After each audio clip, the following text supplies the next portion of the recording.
آپ کی آواز بریک ہو گئی.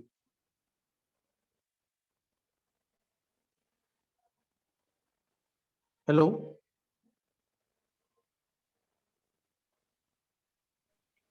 بھائی کنٹینیو کر لو نا. ہاں آواز بریک ہو گئی اس لیے. ہاں دیکھیے آپ کنٹینیو کریے. ہاں اس چیز کو آپ جماعت کے ساتھ اپنی وابستگی کو جاننے کے لیے کسوٹی قرار دیجئے اور آپ میں سے ہر شخص اپنی اپنی جگہ پر خود اپنا اندازہ کر کے فیصلہ کرے کہ جماعت کے ساتھ اس کا تعلق حقیقی ہے یا محض ظاہرانہ. ہم جن لوگوں کی تلاش میں ہیں وہ پہلی قسم کے لوگ نہ کہ دوسری قسم کے لوگ. وہی لوگ ہیں جن کے لیے حدیث میں مبارکبادی دی گئی اور جن کی نسبت حضور صلی اللہ علیہ وسلم نے ارشاد فرمایا کہ وہی ہیں جو میرے بعد کے بگاڑ کی اصلاح کریں. اب یہاں دوسری خصوصیت جو مطلوب ہے اور در حقیقت پہلی خصوصیت ہی کا لازمی نتیجہ ہے یہ ہے کہ آپ اپنی ساری وابستگی اور دلچسپی ان لوگوں کے ساتھ بڑھائیں جو اصول و مقاصد میں آپ کے ساتھ متحد ہوں. اگر ان کی تعداد کم ہو تو اس کی پرواہ نہ کیجیے. انہی کی رفاقت اور نصرت کی قدر کیجیے اگرچہ وہ آپ کے عزیز نہ ہوں لیکن آپ ان کو عزیزوں سے بڑھ کر عزیز رکھیں. اگرچہ وہ آپ کی قوم سے باہر کے ہوں لیکن آپ کی عصیبت و حمیت ان کے لیے اپنی قوم سے بھی زیادہ ہو.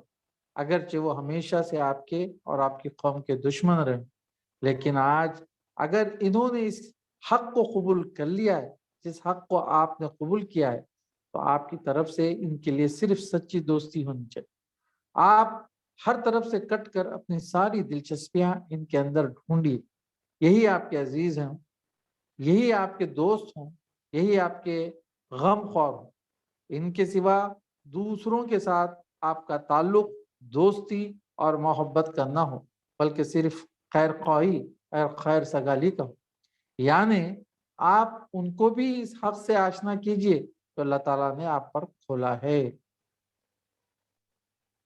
آپ کا گھرانہ اہل حق اور اہل ایمان کا گھرانہ ہو جن کا رشتہ حق کے ساتھ جتنا ہی ضعیف ہو آپ کا رشتہ ان کے ساتھ اتنا ہی ضعیف ہونا چاہیے اور جن کا رشتہ ایمان کے ساتھ جتنا ہی مضبوط ہو آپ کا رشتہ ان کے ساتھ اتنا ہی مضبوط ہونا چاہیے. اس اصول کو سامنے رکھ کر اپنی دوستیوں اور دشمنیوں کا پورا جائزہ لیجیے اور اگر کہیں آپ کو نظر آئے کہ آپ دوستی کے مستحق کے ساتھ دشمنی اور دشمنی کے حقدار کے ساتھ دوستی کا معاملہ کر رہے ہیں تو اللہ کے ڈر سے اس کی اصلاح کیجیے. اگر آپ ایک اصول کے ساتھ دوستی رکھتے ہیں تو اس کے دشمنوں کے ساتھ آپ کی دوستی نہیں ہو سکتی. اس طرح جو لوگ اس اصول سے دوستی رکھتے ہیں تو اس کے دشمنوں کے ساتھ آپ کی دوستی نہیں ہو سکتی. اس طرح جو لوگ اس اصول سے دوستی رکھتے ہیں ان کے ساتھ آپ کی دشمنی بھی خلاف فطرت ہے. آپ نسل و نسب کے بت کے پجاری نہیں ہیں اور نہ آپ کو رنگ و خون کے امتیازات ہی سے کوئی دلچسپی. آپ کی نفرت و محبت تو تمام تر اللہ اور رسول کے تعلق کے تابع ہے. جو لوگ اللہ اور رسول کے ساتھ اپنا رشتہ جوڑ لیں آپ ان کے بن گئے وہ آپ کے بن گئے. آپ کا اور ان کا رشتہ مادی رشتہ نہیں ہے اخلاقی اور روحانی رشتہ ہے. یہی معنی ہیں رحما بینہم کے.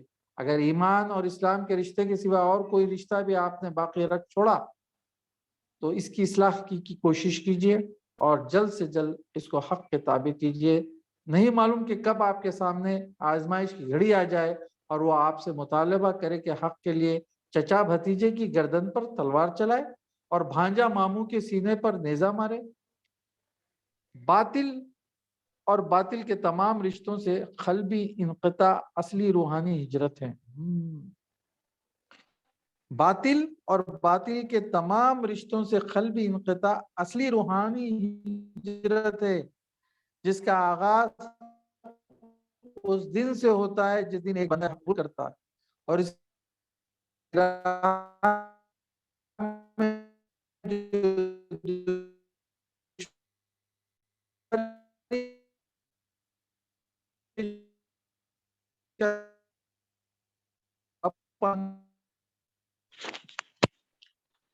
اظہر بھائی ذرا رکیے، رک کے شروع کریے، آواز نہیں آ رہی.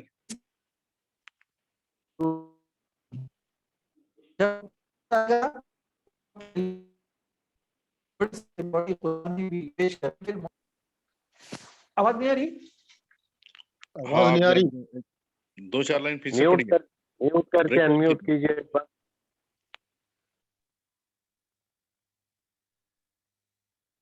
جی چلیے بسم اللہ. باطل اور باطل کے تمام رشتے وہاں سے پھر پڑھیں. باطل اور باطل کے تمام رشتوں سے قلبی انقطاع اصلی روحانی ہجرت. کلیئر ہے نا آواز؟ جی. باطل اور باطل کے تمام رشتوں سے قلبی انقطاع اصلی روحانی ہجرت ہے، جس کا آغاز اس دن سے ہوتا ہے جس دن ایک بندہ حق کو قبول کرتا ہے، اور اس راہ میں جو دشواریاں پیش آتی ہے اس پر قابو پانے کی مشق بہم پہنچائے. بعض لوگ یہ سمجھتے ہیں کہ اس کے لیے پہلے سے کسی اہتمام کی ضرورت نہیں ہے.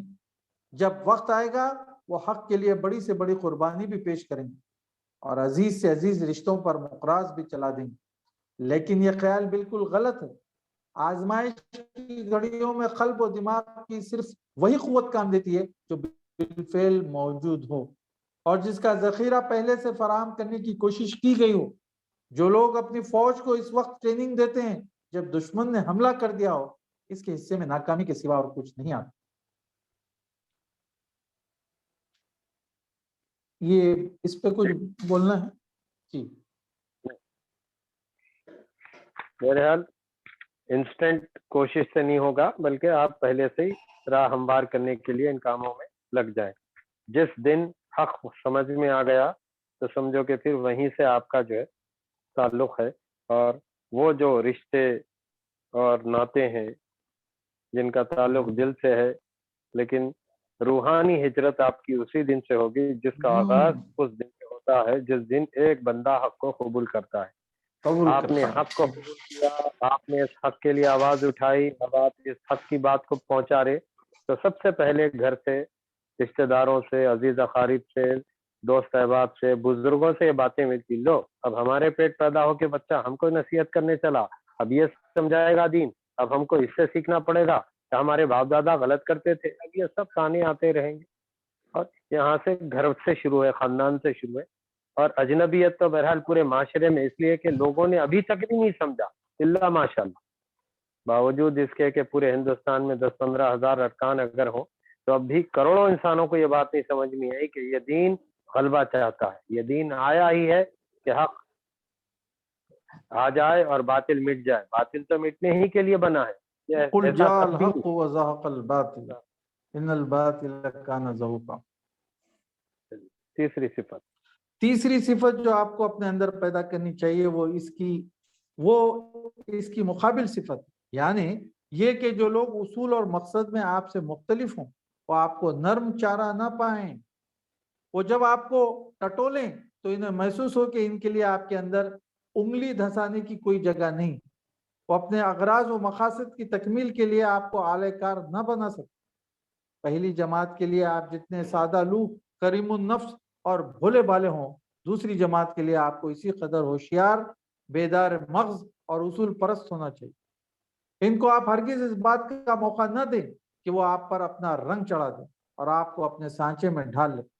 جب تک آپ میں یہ صفت نہ پیدا ہو اس وقت تک نہ آپ کے اندر جماعت کے مقاصد کا صحیح شعور پیدا ہوا ہے اور نہ آپ میں وہ سیرت پیدا ہوئی جو جماعت اسلامی کے پیش نظر مقاصد کی تکمیل کے لیے مطلب. قرآن مجید میں اہل ایمان کی جو تعریف کی گئی ہے وہ یہ ہے کہ اشد علی الکفار، کفار پر سخت ہے. اس کے معنی یہی ہے کہ جو لوگ اللہ کی فوج میں بھرتی ہو چکے ہیں ان کے لیے بات جائز نہیں ہو سکتی کہ وہ دشمن کی بغل پر بھی لیفٹ رائٹ شروع کر دیں اور عارضی فوائد کے لیے اس کا کلمہ بلند کر دینے اور اس کی لڑائی لڑ دینے میں بھی کوئی حرج نہ خیال کرے. جو لوگ حق اور باطل دونوں کے ساتھ رشتہ رکھنا چاہتے ہیں ان کا رشتہ صرف باطل کے ساتھ رہتا ہے. حق اس قسم کی شرکت اور آلودگی کو گوارا نہیں کرتا.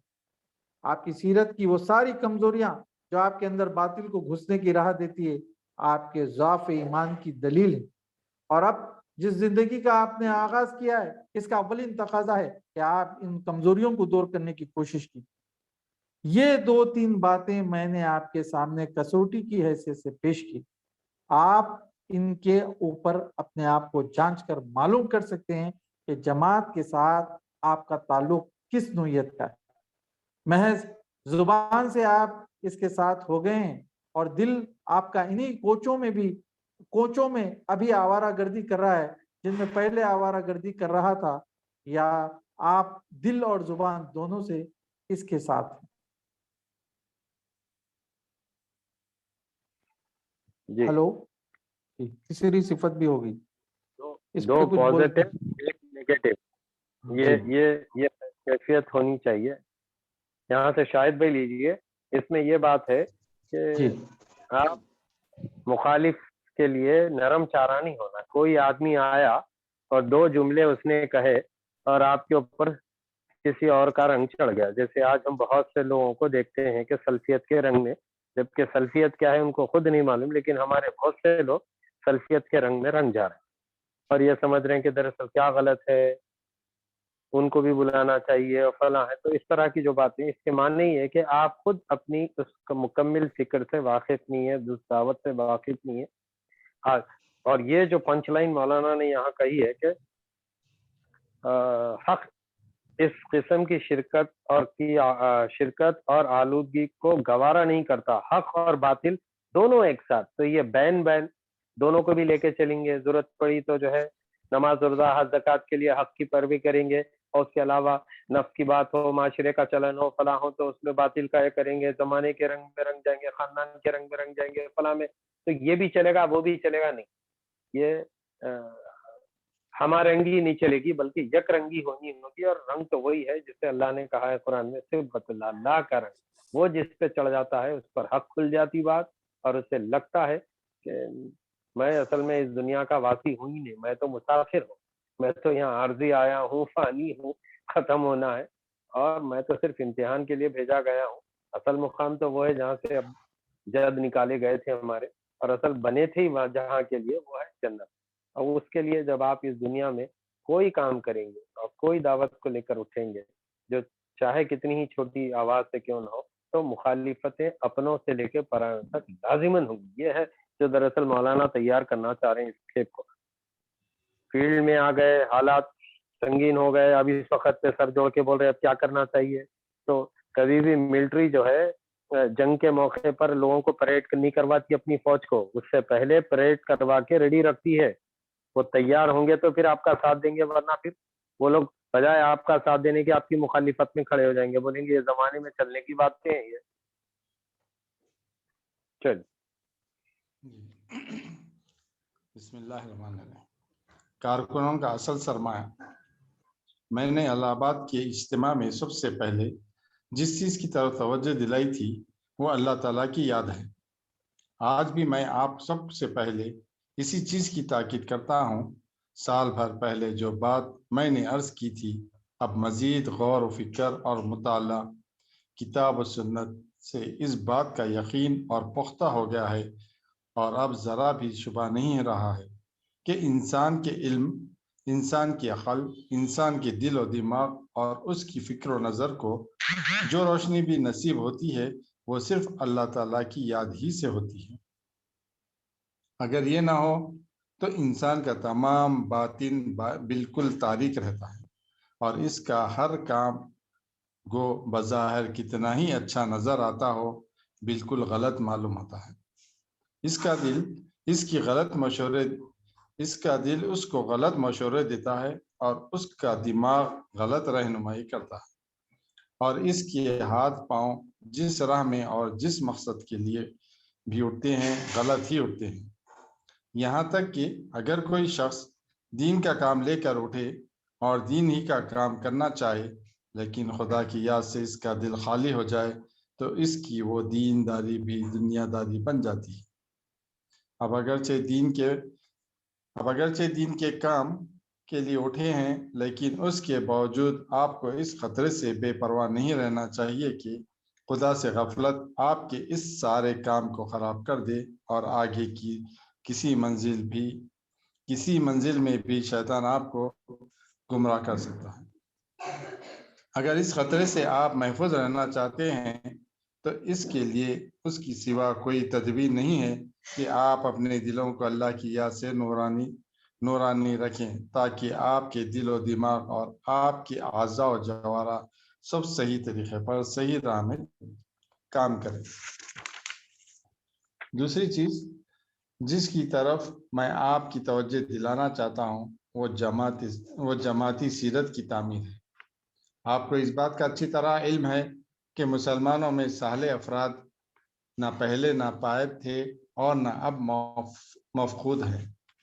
ان کی ایک اچھی خاصی تعداد پہلے بھی موجود تھی اور اب بھی خدا کے فضل سے موجود ہے، لیکن صالحین کی اس جماعت کی موجودگی کے باوجود یہ قوم گرتے گرتے پستی کے اس درجے تک پہنچ گئی ہے جو آج آپ دیکھ رہے ہیں۔ اس کی وجہ بجز اس کی اور کیا ہو سکتی ہے کہ یہ صالحین صلاح و تقوی کی خوبیاں رکھنے کے باوجود نہ جماعتی زندگی کی اہمیت سے آشنا تھے اور نہ جماعتی سیرت ہی کے اعتبار سے کوئی وزن رکھتے تھے، جس کا نتیجہ یہ ہوا کہ وہ نہ اپنی قوم ہی کو گرنے سے بچا سکے اور نہ اپنے آپ ہی کو موجودہ فتنوں سے دور رکھ سکے۔ آپ کو اس غلطی کی اصلاح اور اس کی تلافی کرنی ہے۔ آپ کو صالح بننے کے ساتھ ساتھ اپنے اندر وہ جماعتی سیرت بھی پیدا کرنی ہے جو صالحین کی جماعت کے لیے ضروری ہے۔ اس کے بغیر جماعت اسلامی کے قیام کا منشا پورا نہیں ہو سکتا۔ ہم صرف انفرادی نیکی کے داعی نہیں ہیں، بلکہ آپ کو اجتماعی نیکی کی جدوجہد کے لیے تیار کرنا چاہتے ہیں۔ اس وجہ سے آپ کو اجتماعی سیرت اور اجتماعی اخلاق کے لحاظ سے نہایت اعلیٰ اور برتر دیکھنا چاہتے ہیں۔ یہ مقصد اسی وقت حاصل ہو سکتا ہے جبکہ آپ ایک جماعتی نظم اور ایک جماعتی ڈسپلن کے تحت ہو کر یہ دکھا دیں کہ آپ باہم دیگر جڑ کر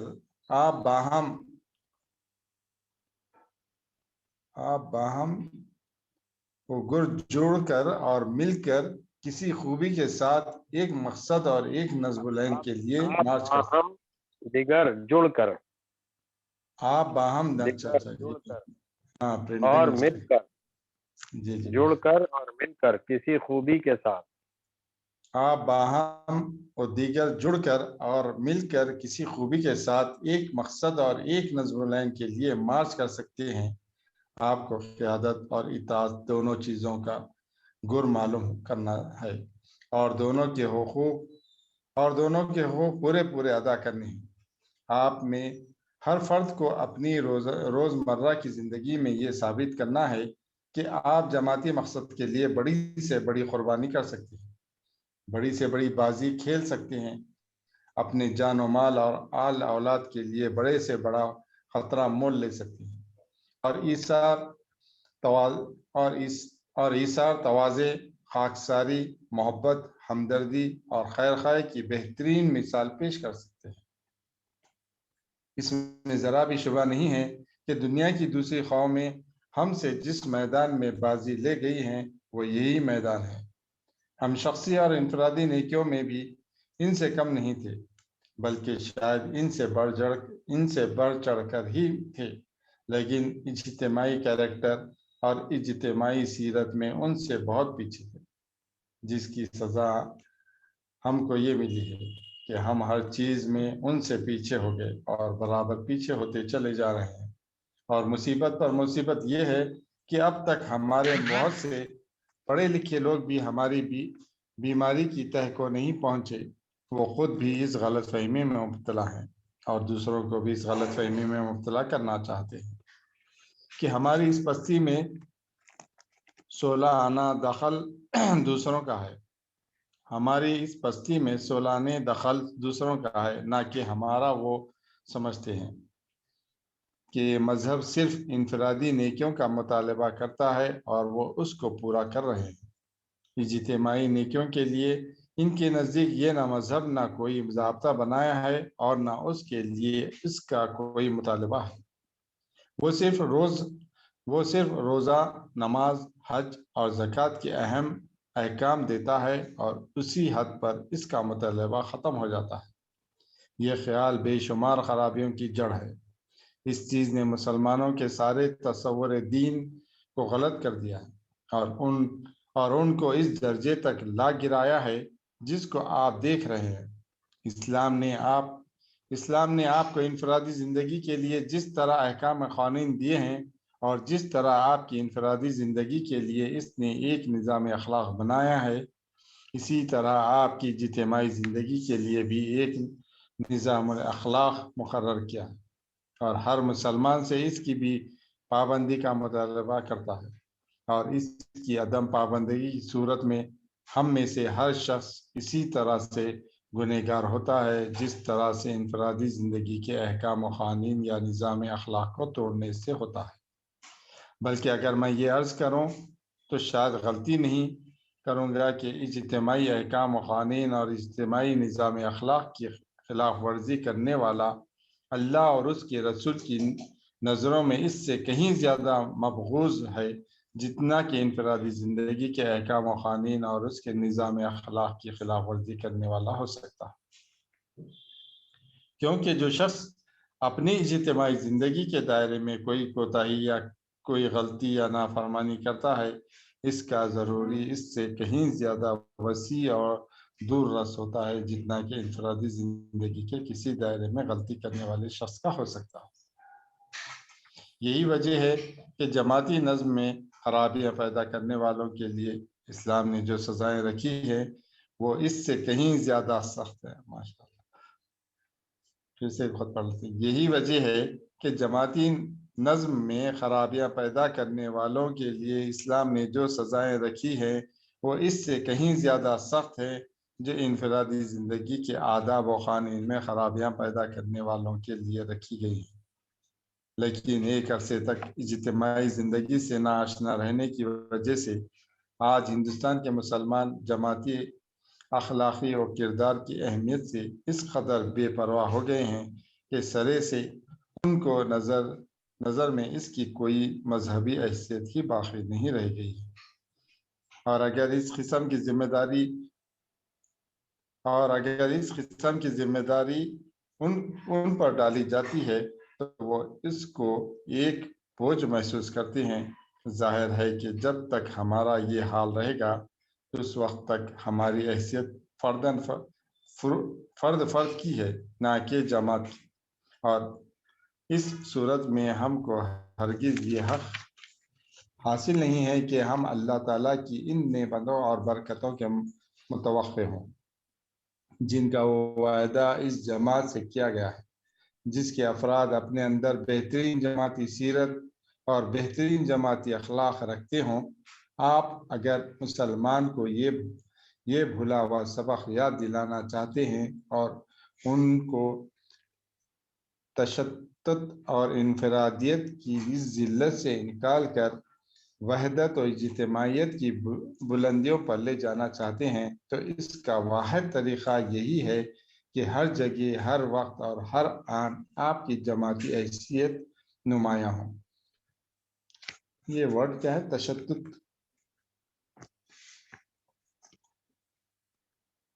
اور ان کے تشدد اور انفرادیت کی ذلت سے نکال کر وحدت و اجتماعیت کی بلندیوں پر لے جانا چاہتے ہیں تو اس کا واحد طریقہ یہی ہے کہ ہر جگہ، ہر وقت اور ہر آن آپ کی جماعتی حیثیت نمایاں ہو۔ آپ کے افراد سے انانیت، خود غرضی، خود رائے، خود پرستی اور اس طرح کی ساری بیماریاں نکل جائیں اور ان کی جگہ ایثار، اخلاص، خیرخواہی اور ہمدردی کے جذبات لے لیں۔ صرف یہی ایک راستہ ہے جس پر چل کر آپ دنیا اور آخرت میں عزت حاصل کرتے ہیں، اور صرف یہی ایک چیز ہے جس کے بل بوتے پر آپ دنیا کی باطل طاقتوں کو شکست دے سکتے ہیں۔ آگے پڑھو۔ جزاک اللہ۔ نیئر بھائی یہاں سے لیجیے پیراگراف کمپلیٹ۔ کیا ہے تشدد؟ ہاں میں کیونکہ وہ میننگ ڈالیں گے، میں بھی جو ہے انفرادیت یہ تو سمجھ میں آ گئی۔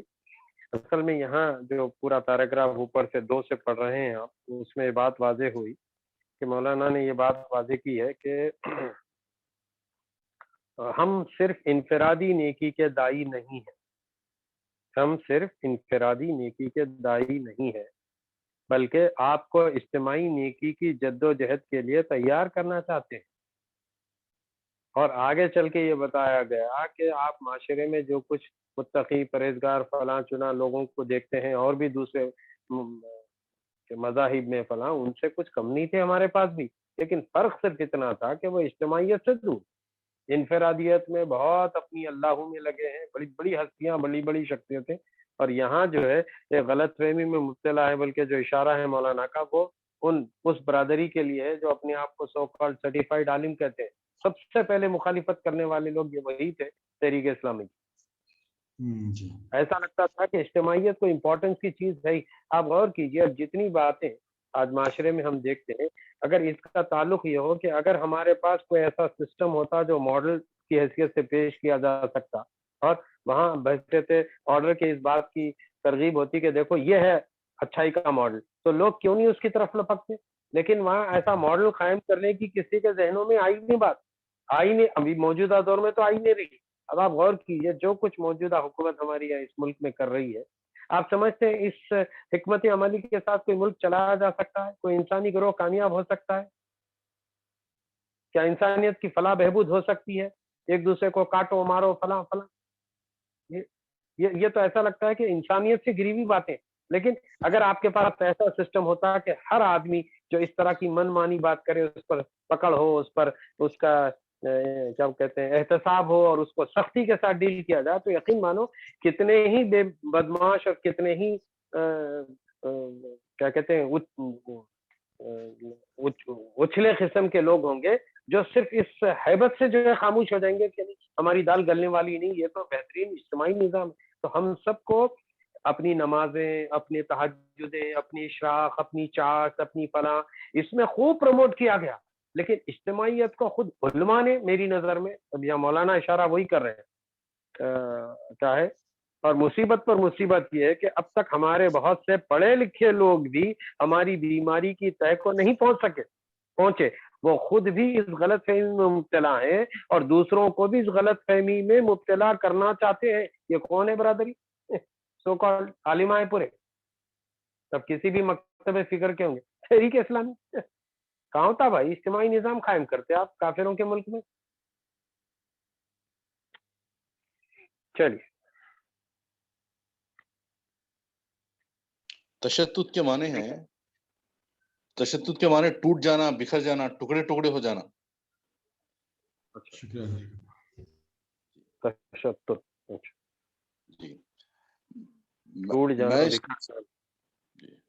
میں اس سلسلے میں یہ امر بھی واضح کر دینا چاہتا ہوں کہ جماعتی سیرت اور جماعتی اخلاق کے جو الفاظ میں بار بار بول رہا ہوں، اس سے مراد محض قومی کردار، نیشنل کیریکٹر نہیں ہے۔ بلا شبہ اس چیز کی بھی ایک خاص اہمیت ہے، اور کوئی قوم اس کے بغیر اپنی اجتماعی ہستی برقرار نہیں رکھ سکتی، لیکن ہم اس سے کہیں زیادہ اعلیٰ و عرفہ چیز کے لیے جد و جہد کر رہے ہیں۔ ہم اس جماعتی کیریکٹر کا آپ سے مطالبہ کر رہے ہیں جو اسلام نے اس شرعی جماعت کے لیے ضروری قرار دیا ہے، جس کو اسلامی اصطلاح میں الجماعت سے تعبیر کیا گیا ہے۔ یہ چیز نیشنل کیریکٹر سے بہت اونچی ہے۔ نیشنل کیریکٹر سے اگر ایک محدود دائرے کے اندر کچھ بھلائیاں اور خوبیاں وجود میں آتی ہیں تو ایک وسیع دائرے کے اندر اسی سے بہت سی خرابیاں بھی پیدا ہوتی ہیں۔ لیکن ہم جس اجتماعی سیرت کو پیدا کرنے کی کوشش کر رہے ہیں اس سے تمام عالم انسانی کے لیے صرف بھلائی پیدا ہو سکتی ہے۔ دنیا میں بعض چیزیں گز سے ناپی جاتی ہیں اور بعض چیزیں پیمانے سے ناپی جاتی ہیں، لیکن افراد اور جماعتوں کے ناپنے کی کسوٹی وہ عقیدہ ہوتا ہے جس کا وہ اعلان کرتی ہیں۔ آپ نے بھی ایک واضح عقیدے کا دنیا کے سامنے اعلان کیا ہے، اور دنیا کو اسی عقیدے سے جانچے اور پرکھے گی۔ اب یہ دیکھا جائے گا کہ آپ نے اس عقیدے کے لیے کتنی قربانی کی ہے، مشکلات میں اس پر کتنی استقامت دکھائی ہے، اس کے لیے کتنے خطرات کا مقابلہ کیا ہے، اور اس کے عشق میں کیا کیا بازیاں کھیلی ہیں۔